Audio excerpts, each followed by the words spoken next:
E aí galera retada, beleza? Meu nome é Jefferson Ribeiro, você está no Cangaceiro HQ. No vídeo de hoje eu vim falar de um quadrinho que foi lançado em fevereiro, mas eu adquiri um pouquinho depois e já faz um tempo que eu queria falar sobre ele.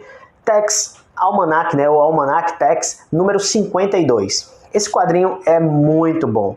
É uma publicação anual da Mitos Editora, é em formatinho, né, papel jornal, e ela tá saindo por R$13,90, mas na época eu comprei aquela numa promoção da Mitos que era 50% de desconto, então saiu por R$6 e um quebrado. Foi, bicho, de graça, né? Então você também consegue encontrar em outros sites a um preço mais acessível.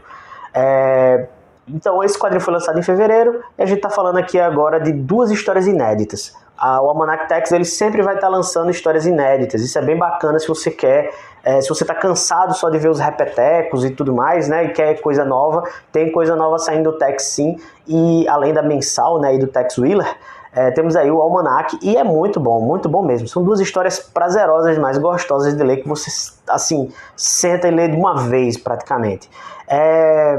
A primeira história, que é a mais longa, chama-se Colheita Sangrenta, e é uma história bacana porque remete muito a filmes de terror. Eu tive assim, a sensação de que estava assistindo tipo um spin-off do Colheita Maldita, quando eu tô lendo esse quadrinho aqui, essa primeira história. Então, a primeira história, né, Colheita Sangrenta, ela é escrita pelo Jacopo Haut, acho que é isso, Hauck ou Rauch, né, e é desenhada pelo Alessandro Poli.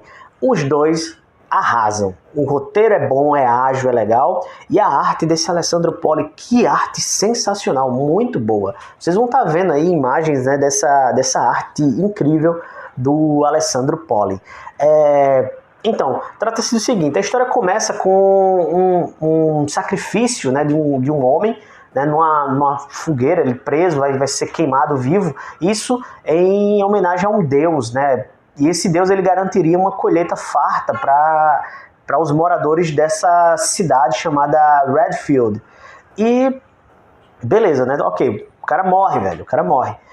Algum tempo depois, você vê uma moça, uma jovem, né, uma mulher assim, com um guia, indo em busca dessa cidade, Redfield, porque ela se diz irmã desse cara que foi morto e quer recuperar seu irmão, quer encontrar seu irmão, né, saber o paradeiro dele. No caminho, eles são atacados por dois bandidos e o Tex intervém. Um dos bandidos é pego e o outro é morto.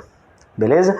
E aí o Tex ele resolve fazer fazer uma escolta, né, a esse pessoal, né, ao mesmo tempo que entra em contato aí com alguma civilização, né, ao longo da sua jornada. Quando ele chega nessa cidade, eles são muito mal recebidos e percebem que toda a população da cidade está envolvida nesse complô aí, nessa rede de sacrifícios que remete muito a uma espécie de seita, né, é uma coisa meio diabólica até, mas tem bases na religiosidade celta, né? Claro que gente, a gente tá falando de uma coisa bem assim distorcida, tá certo? Voltando aqui, né, ao lance aqui da história, né? Dentro da cidade eles dão de cara com uma velha índia chamada Old Kate, que é muito mais misteriosa que os outros, né? Ela quer falar, mas não pode. Então tem todo um mistério em torno, né, do que tá acontecendo realmente nessa cidade. E o Tex ele vai aos poucos descobrindo, mas só que ele entra em conflito direto com os habitantes da cidade, né? Outro detalhe importante é que assim a garota envolvida nessa tramóia, nessa situação de buscar o irmão, né? Ela também esconde outros mistérios. Cara, é uma história com poucas páginas, mas com algumas reviravoltas bem interessantes, né?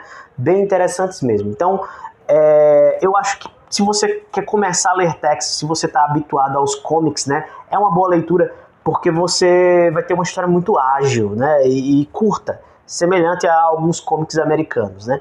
Mas eu digo na questão da agilidade e no tamanho da história, mas a escrita e o teor da história, o ritmo da história é o ritmo do Tex, é o ritmo Bonelli, tá certo? A segunda história nós temos aí Corrida pela Vida, que é a história que assim, acho que mexe, tem até essa referência na capa, né? Para quem não sabe, esse aqui é o Grosjean.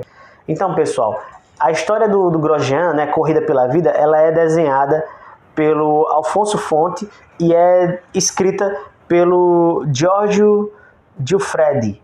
Grosjean, ele é um personagem que apareceu no início das histórias do Tex, né? Se eu não me engano, na história referentes à Mão Vermelha, que era um grupo aí de bandidos, é uma espécie de gangue.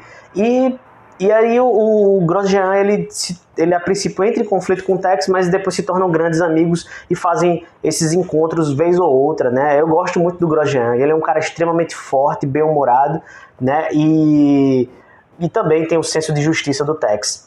Bom, nessa história, né, o Grosjean ele tá no Alasca e ele tá com sua afilhada, Dal, e eles vão participar de uma corrida, né? A corrida de Yukon. E essa corrida ela é administrada, ela foi criada por um certo Homer Deveraux, né? Um nome complicado, mas Homer Deveraux, que ele simplesmente assim, ele faz a corrida, mas ele controla a corrida de modo que ele sempre vai ganhar. Assim ele ganhou o prêmio e ele também controla, né, ele chama a atenção para o negócio dele, que é a criação de cachorros. E essa corrida, né, é uma corrida daquelas de cachorro, assim, que puxam trenó e tal.